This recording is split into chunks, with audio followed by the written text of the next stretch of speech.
সালাম আলাইকুম।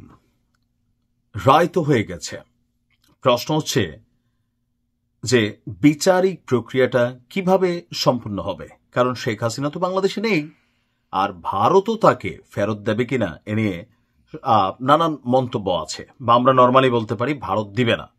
তো ভারত যদি না দেয়, শেখ হাসিনাকে কি ফিরিয়ে আনার সুযোগ নেই? আছে, সেটা হচ্ছে ইন্টারপোলের মাধ্যমে। তবে এই প্রক্রিয়াটা যথেষ্ট পেঁচালো একটা প্রক্রিয়া, আপনাদেরকে একটু পিছনে নিয়ে যেতে হবে। দ্য বিজনেস স্ট্যান্ডার্ড আপনার ২৬ অক্টোবর ২০২৫-এ ১২টা ৫০-এ তারা একটা প্রতিবেদন দিয়েছিল। শিরোনামটা ছিল জুলাইয়ের পলাতক আসামিরা, ইন্টারপোলে অগ্রগতি না থাকায় বিচারেই জোর দিচ্ছে পুলিশ। তখন শেখ হাসিনার রায় হয়নি, কিন্তু এর আগে আমরা যদি এই প্রতিবেদনটা দেখি, সেখানে দেখেন ইন্টারপোলের এবং পুলিশ সদর দপ্তর থেকে জানা গেছে রেড নোটিশ যেটা জারি করবে সরকার। আজকে আবার বলছে যে শেখ হাসিনা, আসাদুজ্জামান খান কামাল তাদের বিরুদ্ধে রেড নোটিশ জারি করবে। তো এর আগে কি করছে না? করার জন্য আবেদন করছে না? করছে, কিন্তু পেস্টা লাগছে কোথায়? রেড নোটিশ জারির ক্ষেত্রে কিছু শর্ত থাকে।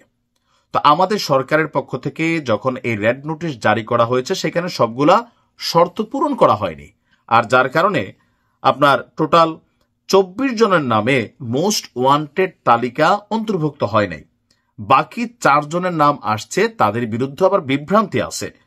এই প্রতিবেদনটিতে আমরা দেখছি যে জুলাই আন্দোলনের পরিপ্রেক্ষিতে অন্তর্বর্তী সরকার দায়িত্ব গ্রহণের পর বাংলাদেশ কর্তৃপক্ষ যাদের বিরুদ্ধে রেড নোটিশ জারির অনুরোধ করেছিল, তাদের বেশিরভাগের ক্ষেত্রেই ইন্টারপোল থেকে এখনো ইতিবাচক সাড়া পাওয়া যায়নি।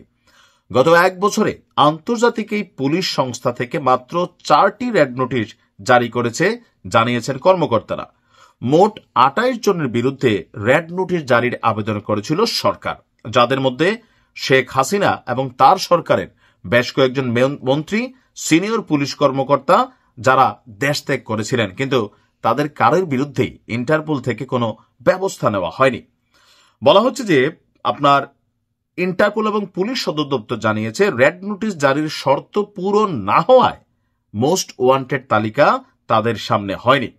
অর্থাৎ আপনার সিঙ্গাপুর ভিত্তিক এক ইন্টারপোল কর্মকর্তা বলছিলেন, রেড নোটিশ জারির সবগুলো অনুরোধ একই সঙ্গে পাঠানো হয়েছিল এবং সেগুলোর কারণও একই ছিল, তাই ৪ জনের জন্য আলাদাভাবে রেড নোটিশ জারি হয়েছে, বিষয়টি অস্বাভাবিক ছিল। আর আপনার ইন্টারপোল কোনো ব্যক্তির নামে রেড নোটিশ জারি করলে তার সংশ্লিষ্ট দেশকেও সবসময় জানায়, এমনকি সেটি প্রকাশ্যে না আনলেও।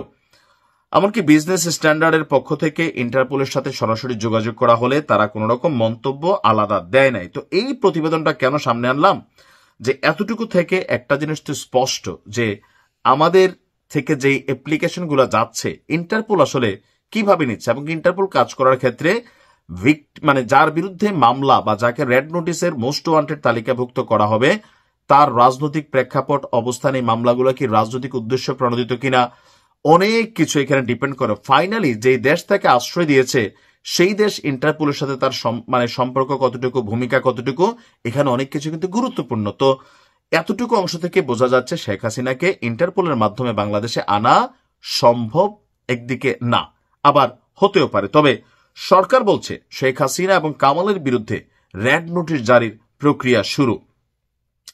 আপনার গতকালকে আমরা যখন দেখলাম যে মৃত্যুদণ্ডের রায়ের কপি স্বরাষ্ট্র ও পররাষ্ট্র মন্ত্রণালয়, আইজিপি বাহারুল আলম এবং রাজসাক্ষী সাবেক আইজিপি চৌধুরী আব্দুল্লাল মামুনের কাছে কেন্দ্রীয় কারাগারে পাঠানোর প্রক্রিয়া শুরু হয়েছে।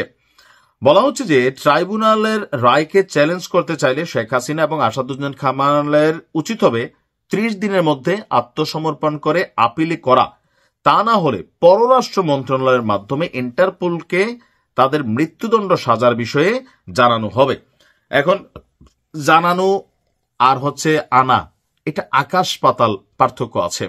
ইভেন আপনি গত কয়েক মাসের কি বলা হয় যে ডেটাবেস যদি দেখেন, যাদের বিরুদ্ধে ইন্টারপোলের চিঠি পাঠানো হয়েছে, একজন সাধারণ আওয়ামী লীগের নেতা কর্মী বা এমপি, তাদেরকেও কি সরকার ফিরিয়ে আনতে পারে নাই। আওয়ামী লীগ যখন ক্ষমতায় ছিল, তারাও অনেককে, বিশেষ করে তারেক রহমান সহ অনেককে বাংলাদেশে ফিরিয়ে আনার জন্য ইন্টারপোলকে ব্যবহার করার চেষ্টা করেছে, কিন্তু তারা দেয় নাই, কারণ জানতো যে এগুলা রাজনৈতিক মামলা, আর ইন্টারপোলের মোস্ট ইস্যুর মধ্যে কিছু আছে, ধরেন খুবই প্রায়োরিটি মামলা, মার্ডার কেস সরাসরি থাকে না ওই লেভেলের, কিন্তু যখনই সারা পৃথিবীতে এখন হয় কি, বিশেষ করে ভারত, বাংলাদেশ, পাকিস্তান, এখানে সরকার পতন হলেই একদল আরেক দলের বিরুদ্ধে মার্ডার মামলা দেয়, তার বিরুদ্ধে ফাঁসির রায় দিয়ে ফেলে, আবার সরকার পতনের সাথে সাথে সেই ফাঁসির রায় ঝইরেও যায়। এগুলো হচ্ছে বাংলাদেশের বাস্তবতা। তো যারা ইন্টারপোলে কাজ করে তারা এগুলো বোঝে। তবে আমার কাছে মনে হচ্ছে যে এই ইন্টারপোলকে ব্যবহার করে শেখ হাসিনাকে ফিরিয়ে আনা অসম্ভব, 1%ও চান্স নাই। আর সরকার জনগণকে একটা বুঝ দিতে হবে, মোটামুটি দিচ্ছে, আবেদন করছি, ফেরত দিলে দিবে নাই ওই রকমই। কিন্তু এটা সম্পর্কে আর বেশি, এখন যেমন ধরেন তারেক রহমানকে কি আওয়ামী লীগ ফিরিয়ে আনতে পারছে? শুধু তারেক রহমান, বঙ্গবন্ধুর খুনি থেকে শুরু করে অনেকেই, আওয়ামী লীগ কিন্তু বহুত চেষ্টা করছে কিন্তু ফিরিয়ে আনতে পারে নাই। ভালো থাকুন, আসসালামু আলাইকুম।